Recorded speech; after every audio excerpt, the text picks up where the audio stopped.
Ladies and gentlemen, welcome back to the second ever Pioneer Pathways podcast. But today is a very special one because we have our first guest. I'll let Liam introduce him in a bit, but right now, how are you doing, my friend Liam? I'm good. I'm good. How about you? All good, all good. Last week's episode was quite successful. Everyone really enjoyed it.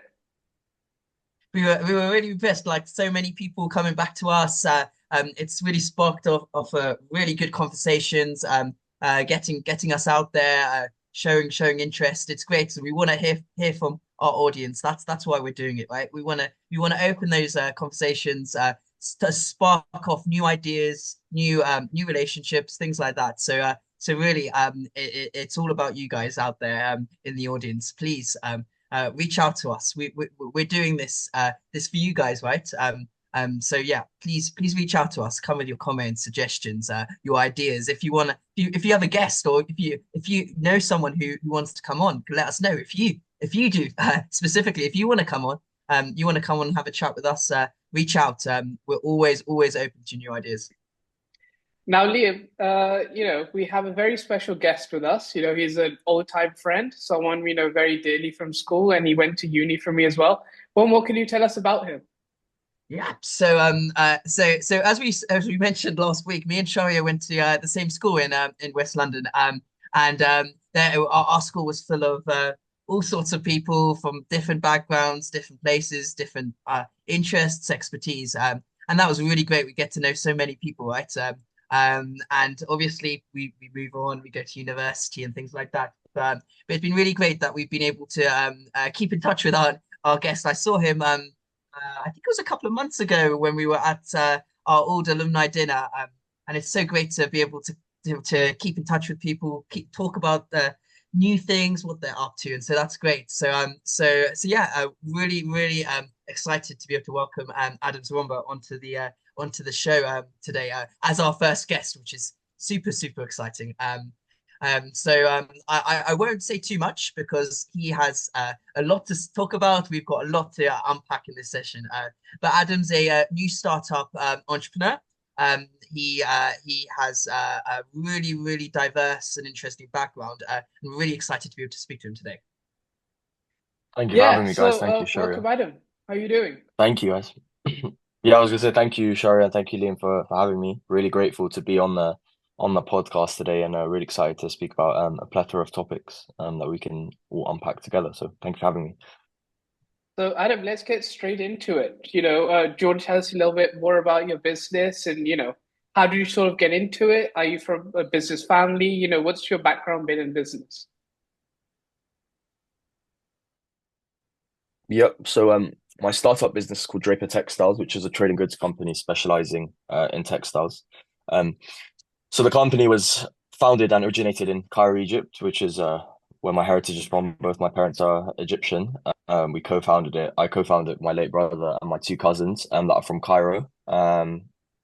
And we've been going since the start of this year now. And I'm the head of sales. So I've been essentially just finding leads within the Far East and Europe mainly.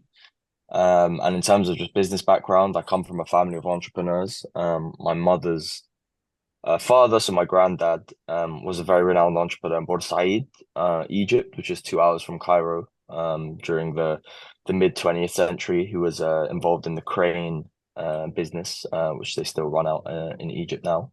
So I think for me, um, especially after I finished uni and finishing my master's, I think having this startup, which was an idea we've had for almost 5 years now, was definitely an inevitable consequence of really taking that leap and hopefully taking the textile world by storm.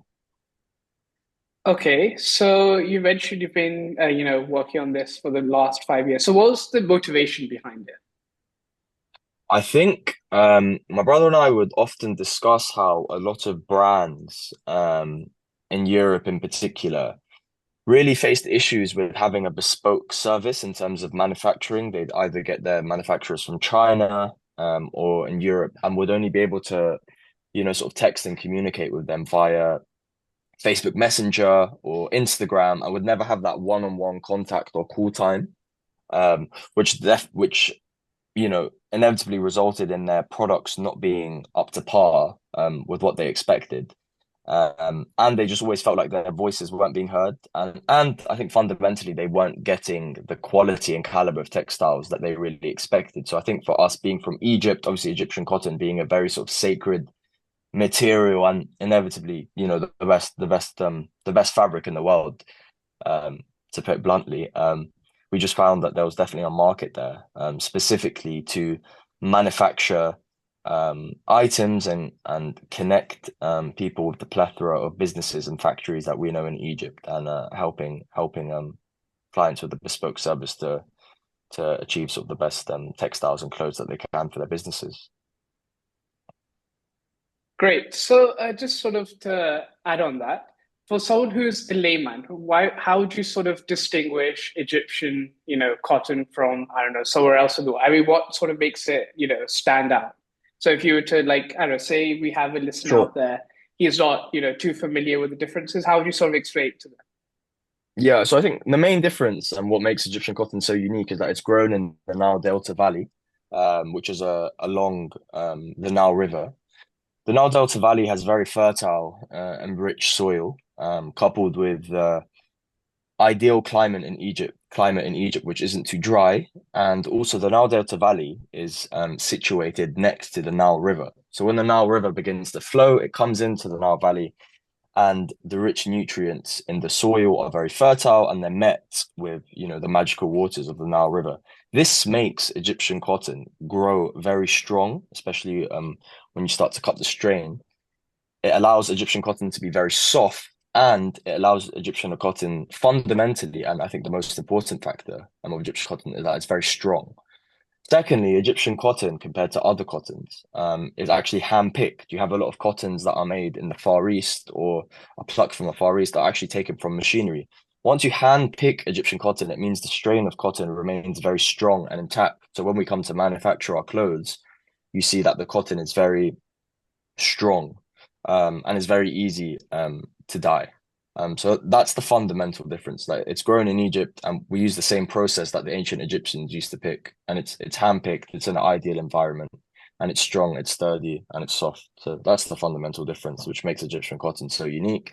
And Egyptian cotton can only be made in Egypt. So if anyone out there, obviously, I hope you come to buy Egyptian cotton from me after. But if anyone is telling you elsewhere that they've got Egyptian cotton from another country, that cannot be possible. Egyptian cotton can only be made in Egypt, only in the Nile Delta Valley, by the Nile River. That's it. Great. So obviously you work with, your suppliers in Cairo, and obviously you're sort of dealing in London. Have you encountered any sort of cultural challenges? Because I know obviously you are, you've got Egyptian heritage, but obviously there is obviously differences in working culture in both Egypt and Yeah. in the UK. So have you encountered any sort of challenges there? What's it sort of been like for you? To be honest, I don't think we've encountered, significant challenges because my cousins that are on the ground in Egypt actually grew up in Egypt. So they're kind of operating, the side in Cairo, and then I'm able to operate this more sort of Eurocentric Western side of the business here in Europe. So I haven't necessarily encountered any differences because luckily my cousins are doing really well on the ground over there.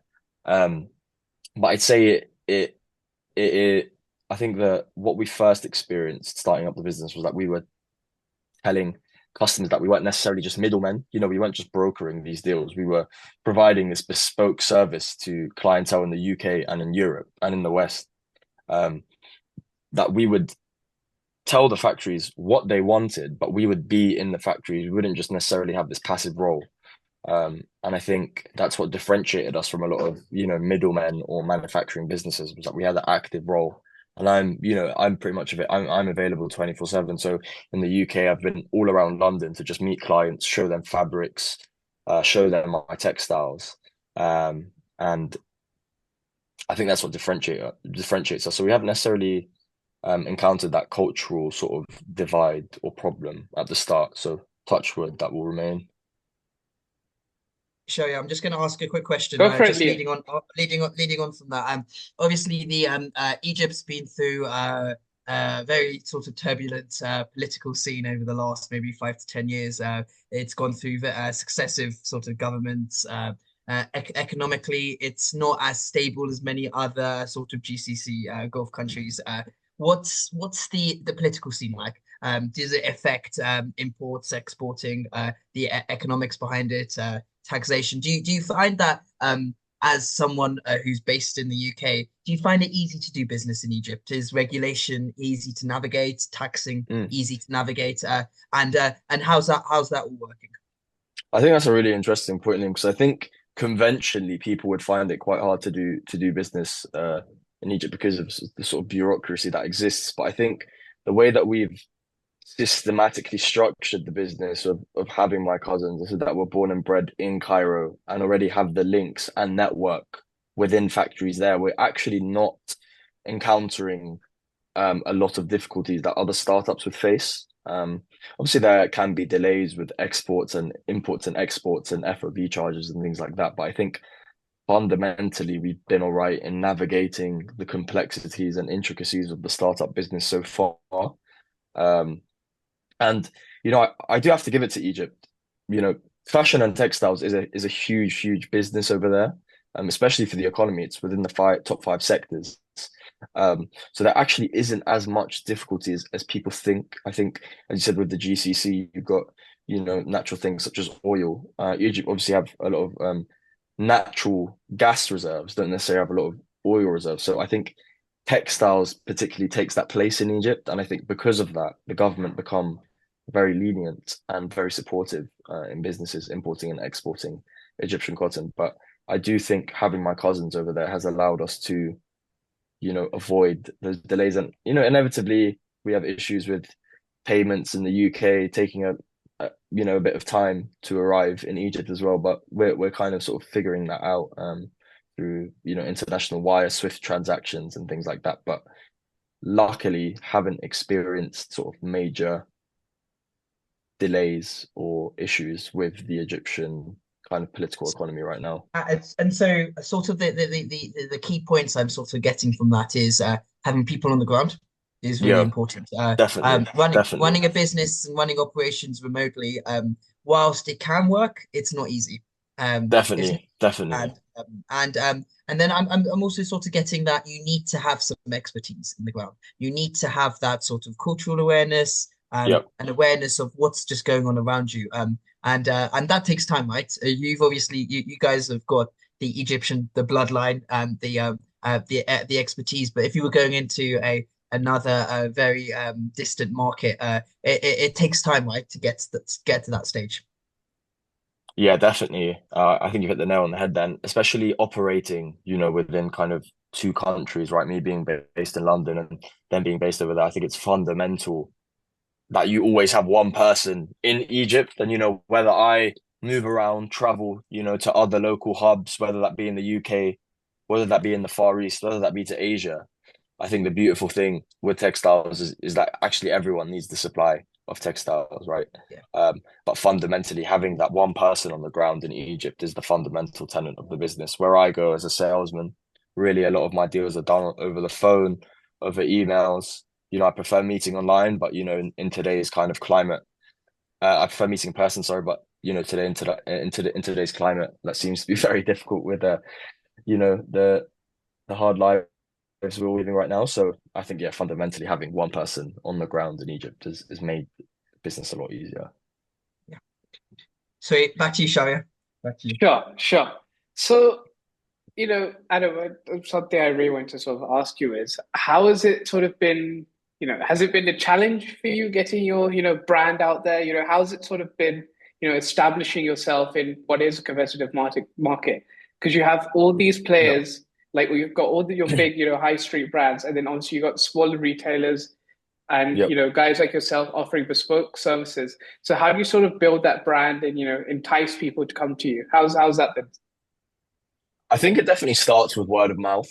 And I think with me, what I'm trying to do with Draper here, if I can, what I'm trying to do with Draper here, with the kind of really, for me, I really wanted to lead into the branding of being a manufacturer. I think manufacturing is a very intricate business because a lot of manufacturers in London are, family manufacturers. They've been manufacturers for decades.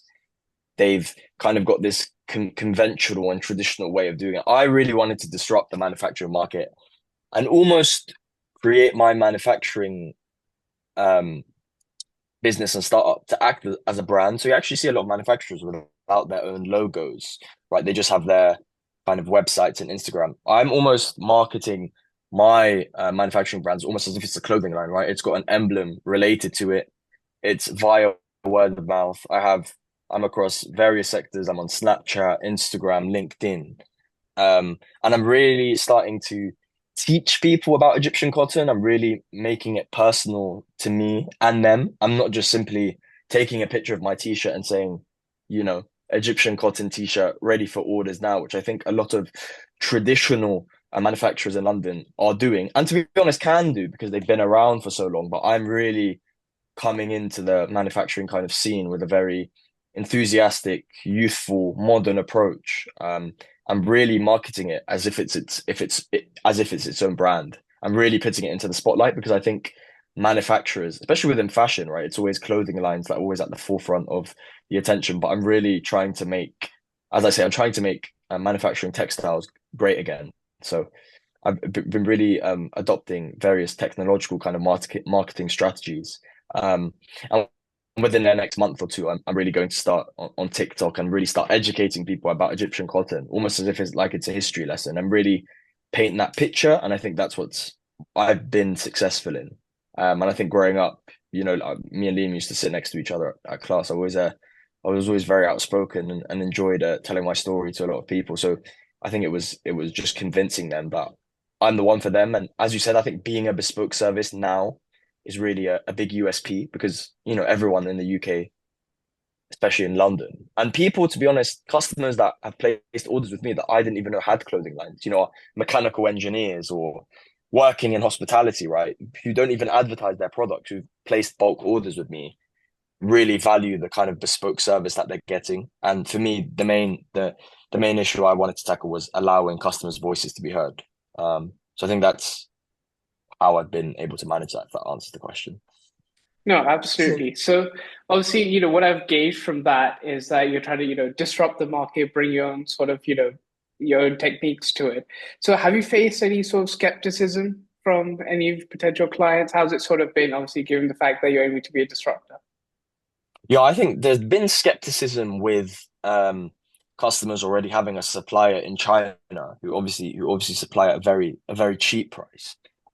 So I think for me, skepticism has come from their side, but I've almost had to refine my pitch. Tell them, even if you're paying a little bit of a premium, you are getting Egyptian cotton. And I think inevitably to build a sustainable brand, whether that be a podcast, a clothing line, it has to be of the best quality. And especially in textiles, we find that, if you have genuine, good quality products, but you don't have the six-figure budgets to, splash into e-com or marketing, things like that. I think at the end of the day, the good quality products and fabrics prevail. And I think it's been convincing customers to really invest and see, their first bulk order with me as an investment and long-term investment. And I think building that one-on-one relationship with clients is really what distinguishes me from, your big retail manufacturer who's got thousands of clients and really merely just sees you as a number.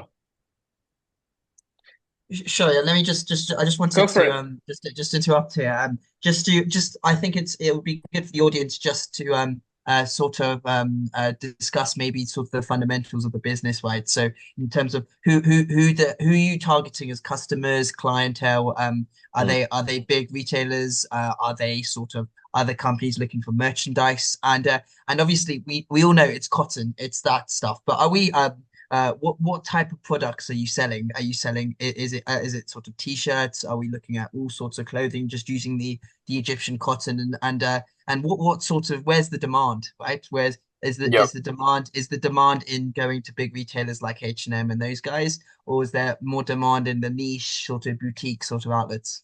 yeah. So to answer that question, so my target audience is usually people that I found within the 20 to 32-year-old age bracket, mainly people that are just starting their clothing lines. So whether that be um, boutique, guerrilla on the ground clothing lines, or people that have already had about, two or three batches that aren't, crazy established, that aren't completely loyal to their supplier. So I think for me, it would the glitz and glamour of going to H&M would be very interesting, but I think it's the very sort of sexy, flashy option, but it wouldn't necessarily make sense right now. For now, I'm looking to just get on the ground work with people such as myself who are starting up their own clothing lines, and are willing to form a relationship with me. And here's hoping that we build this relationship together as their clothing line, as my manufacturing business kind of elevates. And yeah, So in so terms, sorry, yep, just in terms of that, sure. just focusing on that sort of relationship, how do you go about doing this? Because I know, sort of, the economics behind it, you have to have minimum orders, right? You can't just Yep, order maybe 5 or 10 t-shirts, yep, or 5 or 10 exactly. pieces of clothing.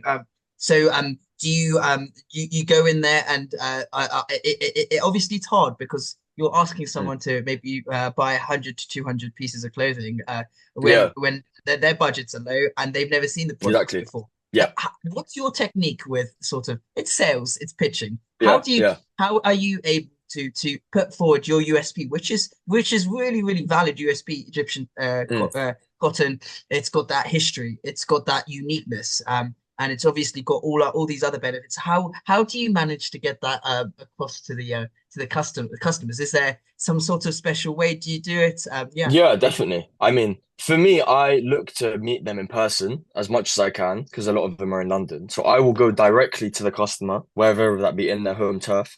I will actually bring the textiles with me.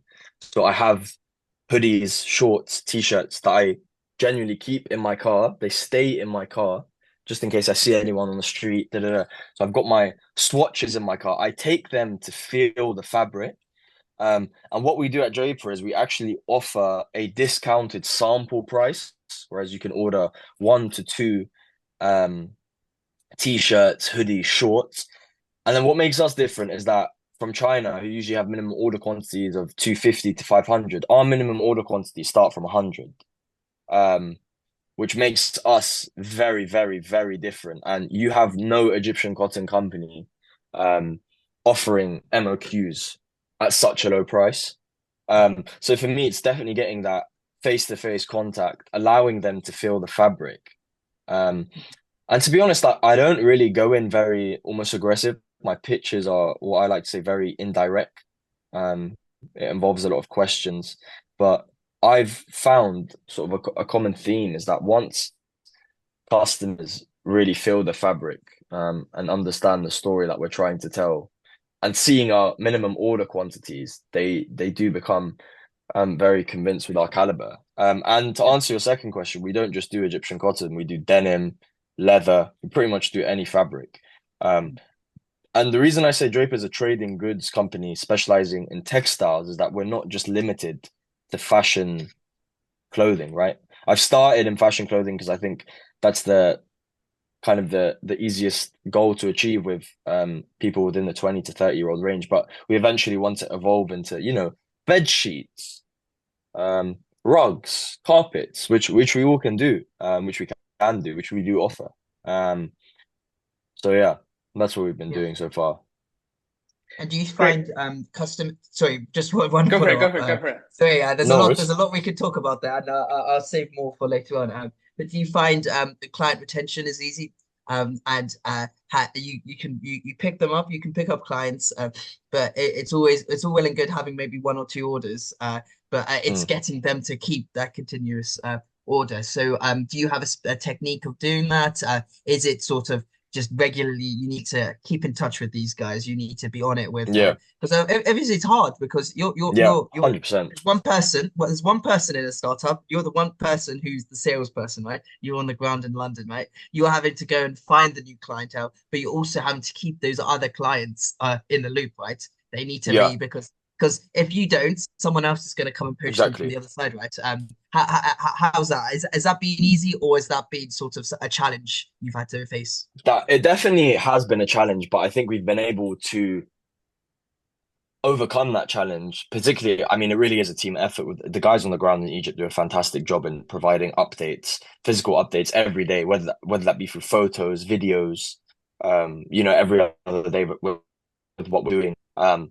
I also provide almost like a consulting service as well. So I help brands develop their marketing strategies, which I've started to do. I'm helping them with designs if they need to. So really having that hands-on approach, I felt has been useful for me to be able to utilize and hold on to clients because they can really tell that I care for what they're doing. I'm not necessarily just giving them to my cousins on the ground. I really am trying to provide, as I said, a boutique service, helping them with their marketing, helping them getting their clothes out, making extra designs while we manufacture things and while they're waiting for the clothes to be manufactured. So um it definitely was a challenge, but I think using that consulting method and really trying to understand the client's needs from a first person perspective has really allowed me to retain. So I am happy to say every client we've had right now, should be ordering 1 to 2 to 3 to 4 kind of retainer orders. And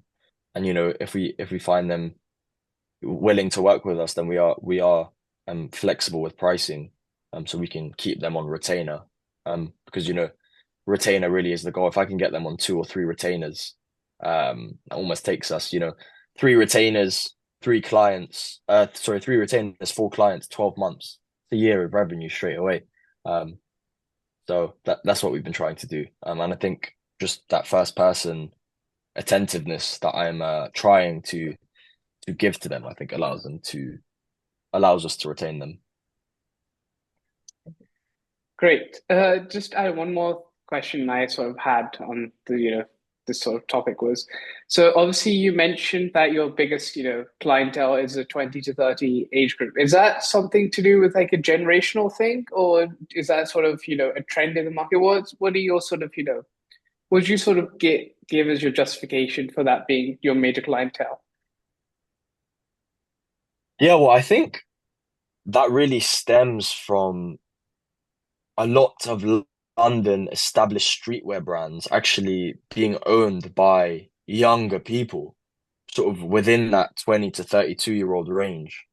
Just streetwear brands within London. So I think that, especially post-COVID, has really created a domino effect of once a really successful streetwear brand goes viral of a 25, 26-year-old, that really creates a domino effect in the market where you have the younger generation really starting to pour in. And I think what's really interesting about fashion and textiles is that it intertwines with a lot of things, right? Like film, music, people's favorite singer or rapper are kind of within that age and they're wearing a certain t-shirt or textile or fabric, and their fans, which are of the, younger generation, are really inspired by that. So I found that a lot of people within the 20, 32-year-old range really find their inspiration from young business owners in London and Europe who own successful clothing lines and are really trying to replicate that. So I think that's definitely where we got that 20 to kind of 32-year-old range from. Great. And is, going and looking at other age groups something you're actively going to try and do? Is your focus for the next few years going to be to, really, go in on that 20 to 30 age Yeah, group? I think definitely the focus. I mean, it depends on my location. I think in London specifically, a lot of the up and coming clothing lines are by a lot of young people straight fresh out of uni, whether that be streetwear and things like that. But I would definitely have an intrigue of working with kind of more mature brands. People that are starting their first brands in their 30s and 40s. Um, a lot of the market is dominated by, as I said, older family kind of clientele. But I really think once I can get in front of people like that it wouldn't be an issue. But I think for now, just because of our age as well, being 22, it's a lot easier to find leads just through Instagram or referrals and things like that. But it's definitely my plans. And as I say, going back to Liam's question, I'm very, very very intrigued to eventually start doing Egyptian cotton bed sheets and things like that, because you can go into Marks and Spencers now and John Lewis. I believe Egyptian cotton sheets are ranging from sort of 200 to 300 pound. Um, that's something I feel like there's definitely a big gap in the market there to create something a lot more affordable, which we do at Draper. So yeah, I definitely think within the next 2, 3 years that could be a goal. But I think that the short-term goal right now is to focus on the younger generation. And have you sort of had any, issues regarding like, the buying power of the younger generation being a lot less than someone who's sort of, in their 30s and 40s, Um, especially with the economy being how it is with high inflation and everything? I mean, personally, with the clients I've encountered, um, there has been skepticism on wanting to go to China just because it being cheaper, but because of the kind of the flexibility and the good prices we have within our cotton, and as I said to Liam, we also offer sample orders of like 2, 3, 4, sort of 5 batches, small batches. It's been all right so far. We haven't necessarily we definitely have seen hesitation with people, wanting to go to China, but I think it comes down to the pitch at the end of the day. If they can see that you're taking them seriously on the story, then they're quite viable, yeah. Great. Liam, do you have any questions or do you want to, move on to next part? I think we move on to the next part. Let's see what we discuss there. Sure. So, Adam, what the real way to touch upon is, it's a new brand you've got here, and naturally you would want to grow into, something substantial. So, what are your sort of plans for that? Because I know right now you're focusing on London. Do you plan to expand, first within the UK, or do you want to Yeah. like become a bit of a bigger player in London, or what's your sort of growth plans? Yeah, my growth plan is really to start from the bottom up in London and quite then kind of very rapidly expand into Europe, mainland Europe in particular. Um, and I think if I could say that would probably be my 5 year plan. 10 year plan would definitely start to go a bit more far east into Asia, and various things like that. But I think for now we're very fixated on growing the London market. With London being such an international hub, we often find a lot of clients are in London because of work, but they aren't necessarily British citizens, which has led us to get, filtered clients and word of mouth within Europe and various things like that. But I think for the first 5 years in particular, we really want to expand rapidly into the West.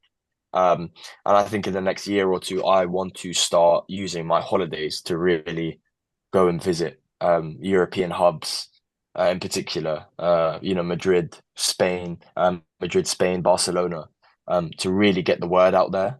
Um, so we kind of see this, say we're in year 0 right now. When we're in year 5, we really want that expansion to be within London. So if anyone's asking who's the Egyptian cotton guy in London, I want people to come to me. Want them to come to Adam's Zoromba, want them to come to Draper. And then whilst I'm simultaneously doing that, I want to use a lot of my free time to attend a lot of textile conferences that occur in Germany, Spain, Italy, and really start to network out there. Because I think as well, like growing up in London, we almost have this kind of closed mindset that everyone's in London, or everyone interested in is only in London, or London's the only city to make a lot of money. But I think especially with startups and fashion, right? Fashion's everywhere. Textiles is everywhere. Everyone wants new clothes. It's really something that can follow me all over the world and not necessarily fixate me to London. Um, but I think for now, just because being in London right now, I think for the next half decade at least, I do want to focus on London whilst branching out to Europe slowly, definitely chipping away at the European market. Great. So you Just mentioned, Spain. Is there, any particular trend towards, the Spanish market? Is that, something you Mm. wanted to just sort of out of your own will, or, Yeah, what's the thinking behind yeah, Spain? good question. I went to Madrid um in February, and when I was in central Madrid, going to a lot of the boutique and streetwear stores, I spoke to one man in particular who was working at the store. He was 25 at the time. He was a big model in Spain, and he basically just told me about the emerging fashion scene, digital fashion scene on TikTok with online content creators and influencers being very rampant within Madrid and Barcelona. Um, so that really was a light bulb moment for me to think, well, if that's there, if I could perhaps build my repertoire out there by building, having friends and showing them these things and offering certain prices, I definitely feel like there is a market out there um, in Spain. But I think, that could apply elsewhere to Asia. And if I go to Italy, I think it's all about just networking and finding the scene and the trend at the time, and then really attacking that very, very powerfully. Yeah, I mean, Sorry, I just Italy, go for it. you go ahead. No, okay, just a quick question, just following on from that. How is your what's your approach to sort of working with these partners? Are you willing to build a network where you could partner up with certain maybe textile distributors, Yeah. companies in mainland Europe, or do you want to go and physically make yourself more present there? Obviously, because you can partnerships can work really well. It gets your brand out there. It gets your you get more operations, right? But it's also not easy. It's not easy when Mhm. it's different cultures and across different borders. Yeah. What's your approach there? I think my approach there is that, I'm very lucky to have quite a few friends from uni that are of those nationalities that are based in those cities.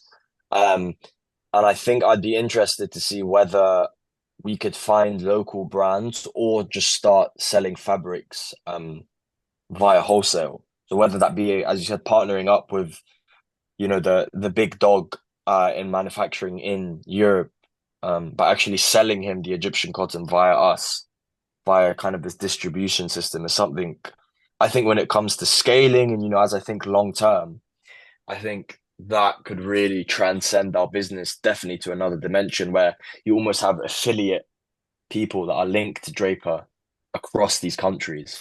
Um, so I think that's something that's I'm very much interested in, especially when I come to expand into the international market. Um, Yeah, so perhaps not multi-level marketing sort of approach, but having sales representatives in these different areas and exactly. sort of Sales maybe representatives. Yep. incentive approaches, sort of encouraging them to sort of be able to be your representatives on the ground, right? And work with that. But you wouldn't be against, say, if there's a distributor in Madrid or there's a big company which you could start as selling to, and they sell to the other Yeah. brands themselves. Yeah, That's not definitely not. that's not something. Is that something that you wouldn't rule out, or is Yeah, that something? I definitely Yeah. wouldn't rule that out. As long as people knew kind of where the cotton was coming from and they were very intrigued by the cotton, I think I'd definitely look into making contracts with distributors, um, with purely just selling, raw and uncut Egyptian cotton to them. I think that could, yeah, I think definitely that wholesale market for me is very interesting. And I think with Draper, right, it's a very multi-dimensional thing. It has many facets to the business. We can provide this bespoke service to, ongoing startups that are starting and want a boutique service. We can provide, bulk Egyptian textiles to national manufacturers and regional manufacturers across Europe. We can provide consulting services and for e-commerce and marketing and helping you um, design your clothes. We really can attack the market from these three tripartite facets. And it's something, when we started it, we really felt that the market lacked. There wasn't this one service that could offer you a plethora of services in one. And I still am yet to find someone who can do all of that for you. Um, yeah, so I think definitely having that um, elasticity being associated with the business and that versatility um, is something I truly believe in my heart of hearts really distinguishes us as a startup. And obviously, it will take time, This is the kind of, this is part of like a 20, 30-year plan. But I think when you look at the textile market in the UK, it injecting 64 billion into the economy, 1.3 million jobs are in the textile and fashion industry. One in 25 jobs in the UK are from the fashion and textile industry. There is a huge, huge, huge gap and, you know, player waiting to come into the market. And I really think that will be Draper in the next few years. Great. And just something to, add on to that. So Draper is, obviously Egyptian. That's something that's, very personal to you. I mean, it's the whole, message behind the brand. Do you fear that once you, expand internationally, that message might get a little bit, diluted? I don't think so. I think conventionally that would happen with other manufacturing lines. But as I said, because that there is an emblem associated with Draper, it has its own logo. It is of a, Middle Eastern looking man, a Mediterranean looking man wearing his robe, his thobe in the market. And that being a trademarked logo. And we have a website that I'm working on right now. I think as long as the brand image is constantly associated, I don't think I will fall victim to being completely diluted. As long as people know who we are, and I think a lot of that, especially in textiles manufacturing, comes with putting your brand at the forefront, and I think really using the logo to almost market it as if it's a clothing line. Um, so yeah. And is that something you feel that, I know we sort of touched on it briefly, but is that something you feel that, the incumbents, is failing to do? Yeah, definitely. I think a lot of the textiles brands are, as I said, familial. They're from families of extensive networks. They're family-run businesses that are done in a very old school manner, which I think does work for them, for their clientele, especially in the upper echelon boroughs in London. But I think for the youth, they're I think they're screaming out for a manufacturer, to really understand them and to understand their qualms and their ideologies and how they perceive fashion. Um, so yeah, so I think that's where we definitely differentiate from the conventional London manufacturers in particular. Great. Just another sort of question.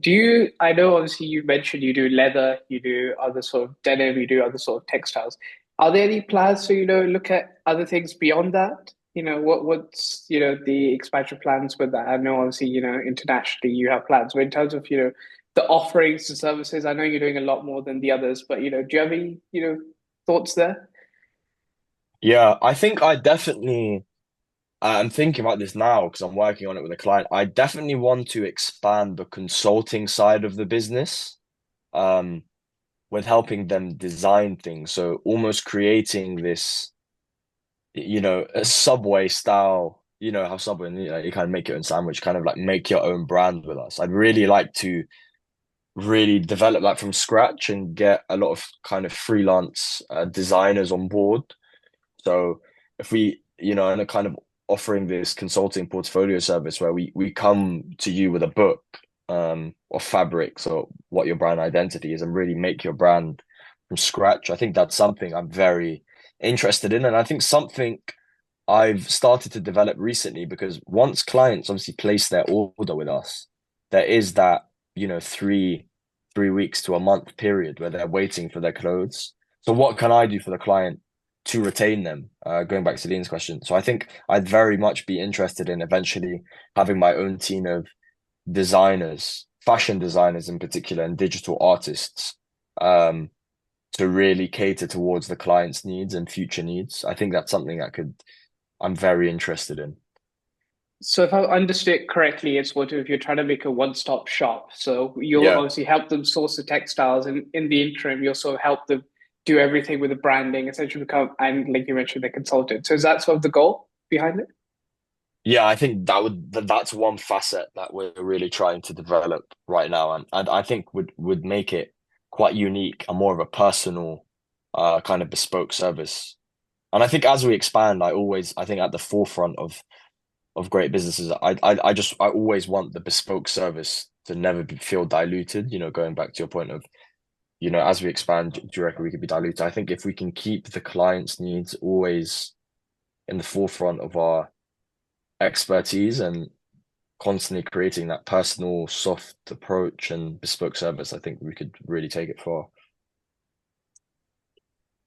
Great. So obviously, I know you've got your cousins who are working in Egypt. So, as you plan to expand, do you sort of plan to, make a bigger sort of, hub in Egypt? Or is there anything, you're thinking along those lines as well?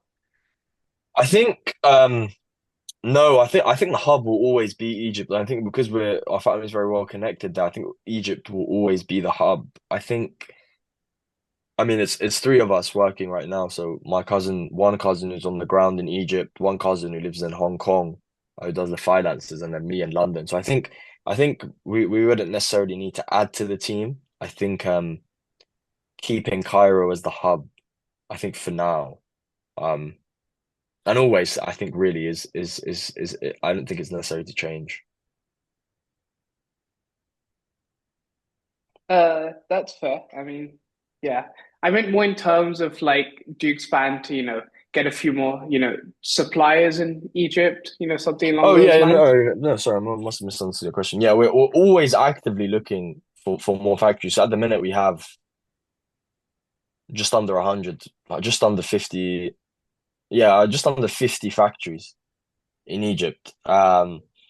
Again, these are clothing factories, carpet factories, and things like that. But I think we're always looking to expand. But I think what we found is the more personal connection we have with the factory, the better. So it's not necessarily that quantity correlates to good quality. I think right now we're quite happy with our portfolio of factories, and they're very happy working with us and bringing them, Western exposure. And for these businesses in Cairo, inadvertently, once they can market that they've helped, successful British brands get off the ground, it really does wonders for them, from a regional, county, and national level over there.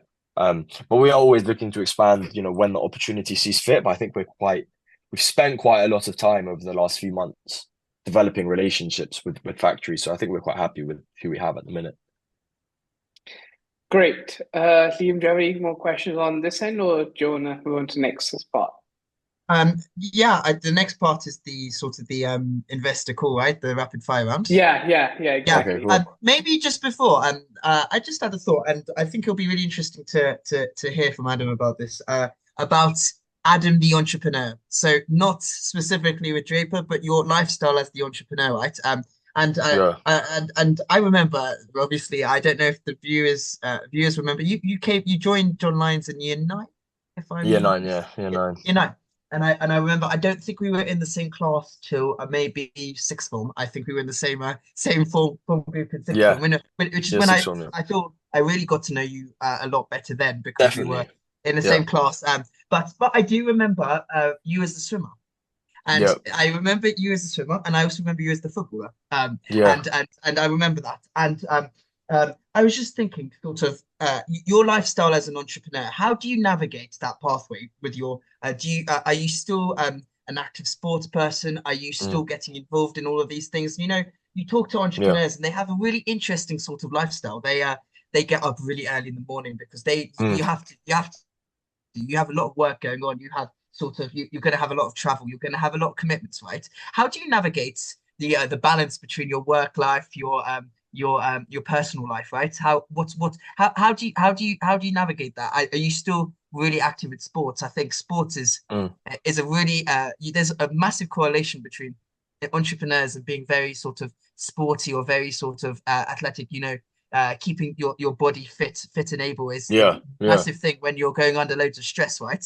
In yeah. this entrepreneurial lifestyle. How do you navigate that? Yeah, well, I tend to swim or go to the gym every other day. As a fact, because I think for me personally, I find it very hard to differentiate. I mean, you hear the renowned concept work-life balance. Like, I find it very hard to switch off. I think for me as an entrepreneur as well, it sounds silly. I spend a lot of time thinking. Yeah, Um, if I'm not speaking to a client or not speaking to business partners or aren't doing kind of outreach emails, I just spend a lot of time thinking about my next moves. I tend to journal quite a lot, yeah, um, yeah, in 4 week blocks to see, what have I done this last 4, 6 weeks. And I think for me, I used to get very bogged down as to looking at things, on a daily basis. Why didn't I do this on a daily basis? But I think I started to look at things in like 6 week chunks. What have I done within the 6 weeks? What have I done within the other 6 weeks? Um, and I think, that sports has been a good outlet. I still swim. Um, I still run. Um, just to really as an outburst to let off some steam, and and I think that's I know helped. we haven't mentioned it Yeah, on the podcast but I know you recently did some expeditions with some mountain mountain hiking, and Yeah, you scaled some of the big peaks. So would you be able to maybe sort of talk about yeah, that, sort of the sure. rationale behind that, what you learned from it, right? Is what you've taken Yeah, away from sure. that experience, because it's Sure. unbelievable, and not a lot of people that can say they've done that. Yeah, yeah. So this year I'm climbing the 10 highest mountains in the UK, which I've climbed five already. I'm doing that for the British Heart Foundation. I've raised 5,000, or over £5,000 for the British Heart Foundation.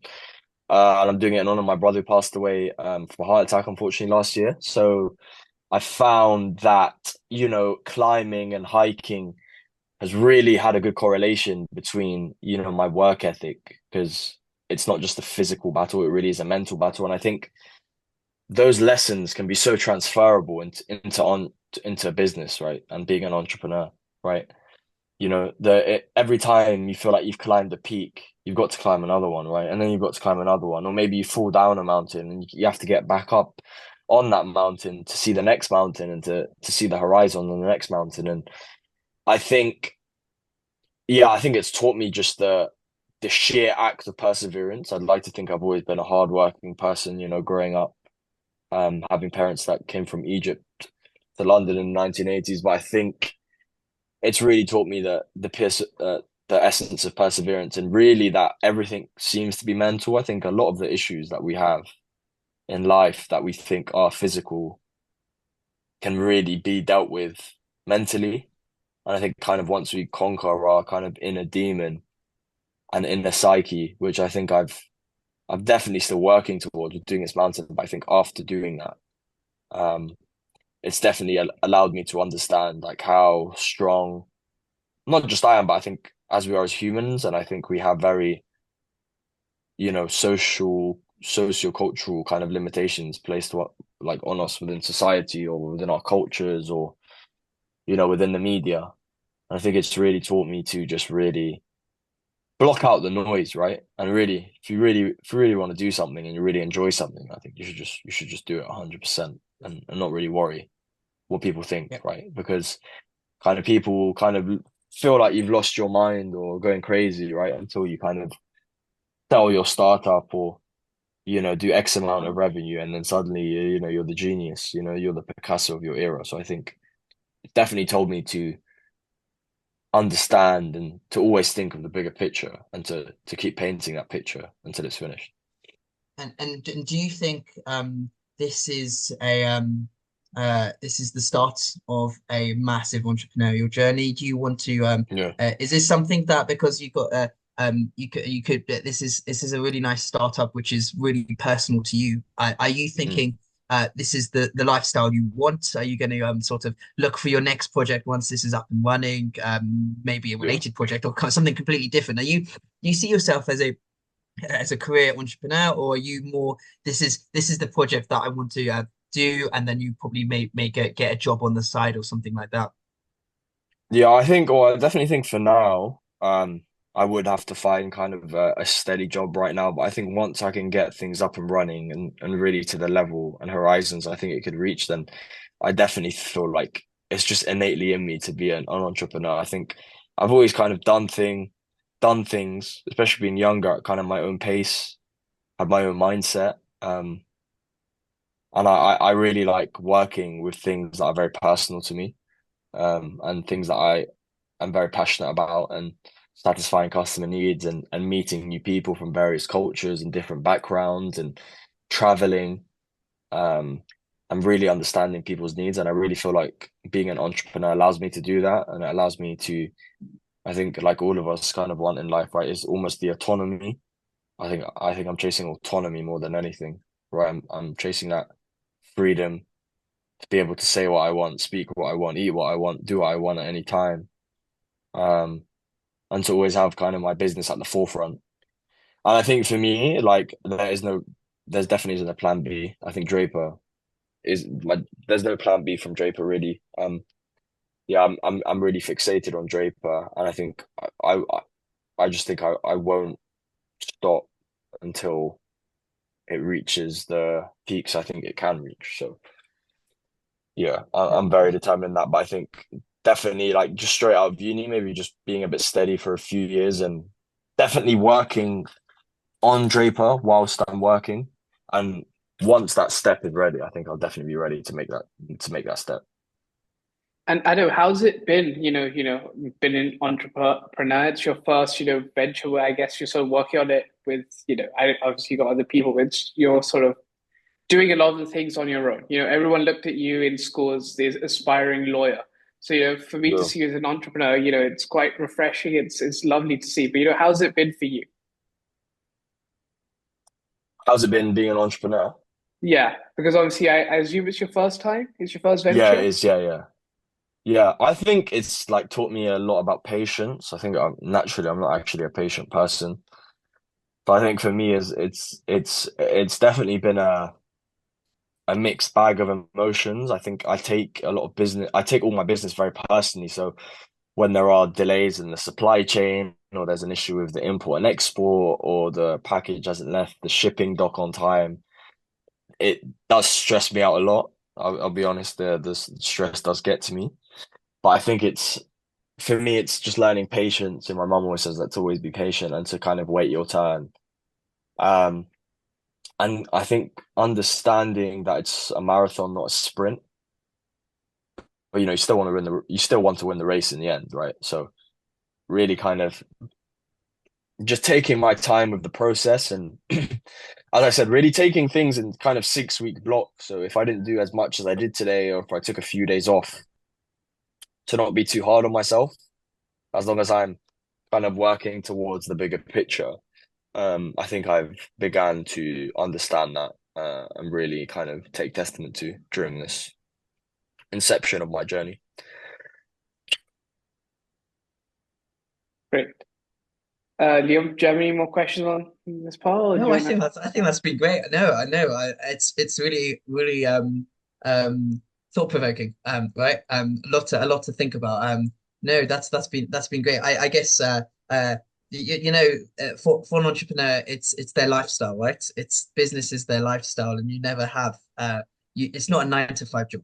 And No, you work when the work's needed. You work on the weekends. You work wherever it is. But there's a lot of benefits that come out, and you're building yourself the financial freedom so that going yeah, forward you can have that flexibility, right? And the flexibility is amazing, right? You get to that point when you could be you don't have to be in the office all the time. You can do a lot, and you can do a lot, and it's just amazing when you're working on a project which is so personal and so it's what you love to do, right? And I get that. I can understand that. It's from your home country. It's from Egypt, right? It's mm, something that you really love to do. And I think that no, I think that's great. I think it's just nice to be able to talk about sort of not just the business fundamentals, but the lifestyle part of it, which is definitely, what where it draws people to it, doesn't it? That's what a lot of people are drawn to, the lifestyle sides of it.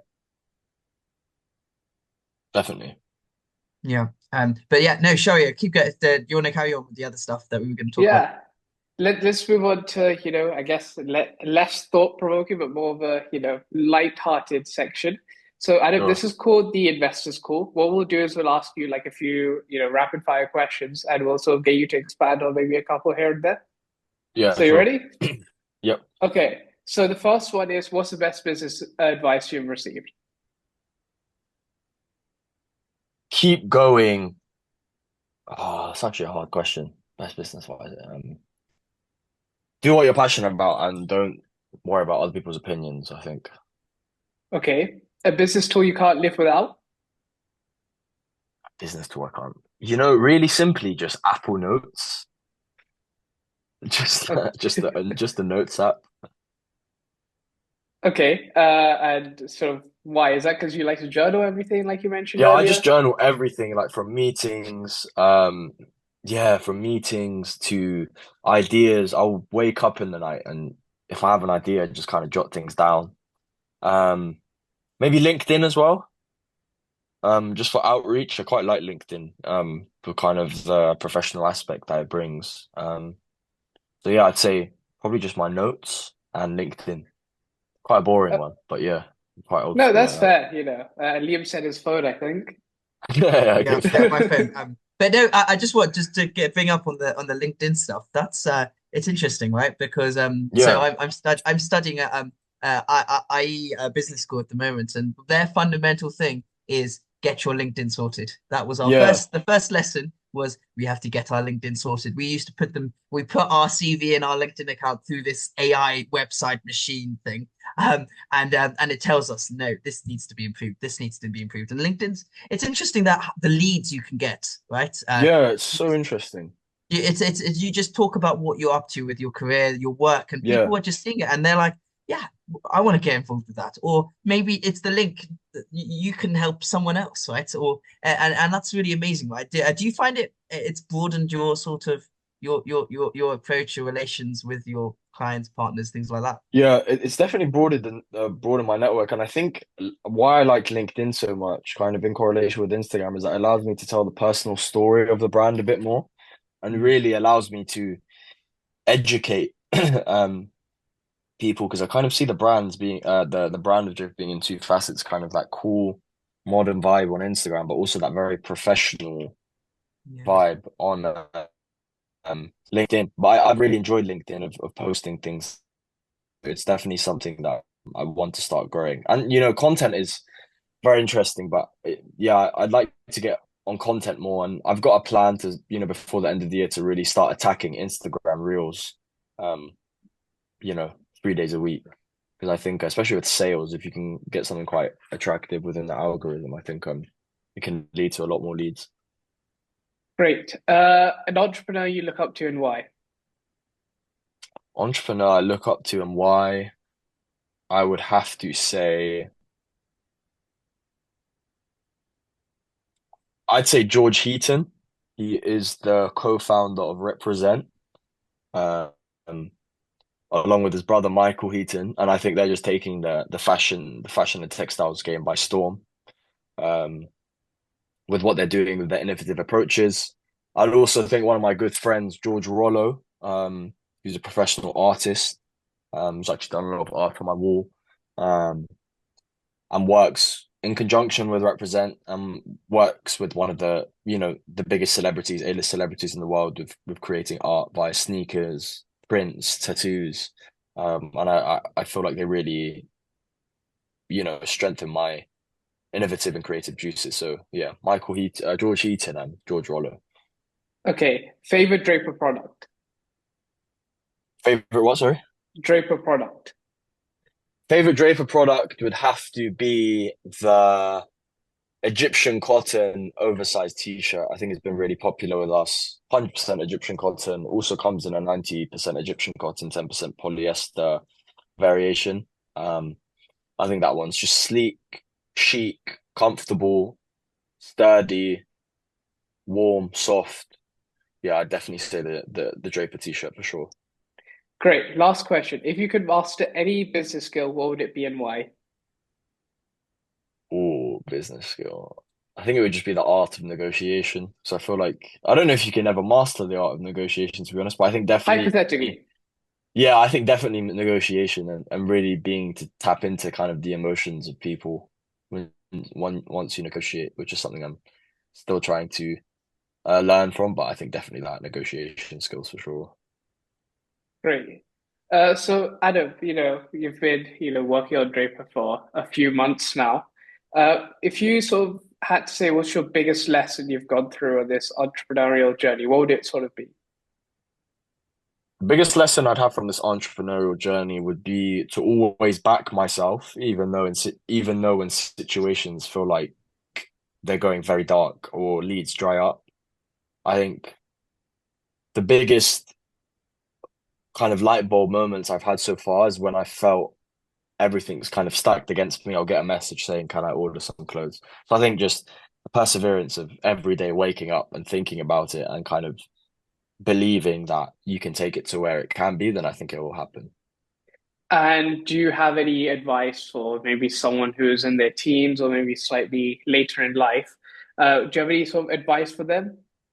Yeah, start now. Like the best day to start is now. Stop procrastinating. Don't think about it too much. I think there's a lot of perfectionism associated with being an entrepreneur and kind of idealistic tendencies and views. Just start now and learn on the job, and you become better as the days go by.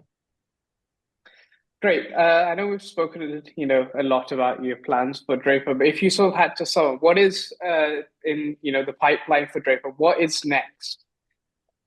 Yeah, so what's next for Draper is to evolve and to take the foundational steps into becoming, the best trading goods company in London and the UK, Europe, and then eventually the world. And I think we start to achieve this multi-decade goal by, just starting from the ground roots and really starting to expand within central London and West London first, and then, just take it by there, make sure the dominoes fall against each other and, just keep stacking our clientele, building our book list, and to really start on Instagram and really start getting our ads up on Instagram. I'm not sure if you guys have read Alex Hormozy's book, $100 Million Leads, but I've been reading that recently, and I think reading chapter 6 on marketing's really expanded my mantra and how important social media is and how valuable of a tool it is in business.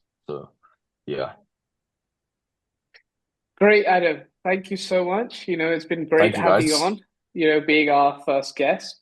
Do you want to, tell a little bit, do you want to tell our listeners where they can find you on social media, etc., how they can find Draper? Yeah, definitely. Yeah. So you can find Draper at Draper Textiles, Draper Textiles, and then you can find me at Adam Zoromba on pretty much all platforms. Yeah, and to look out for our products. We're going to be doing quite a lot before the end of the year. And we've got some very, very exciting things in the pipeline for Q1 of next year as well. So really gearing towards the new year. I'm really excited for that.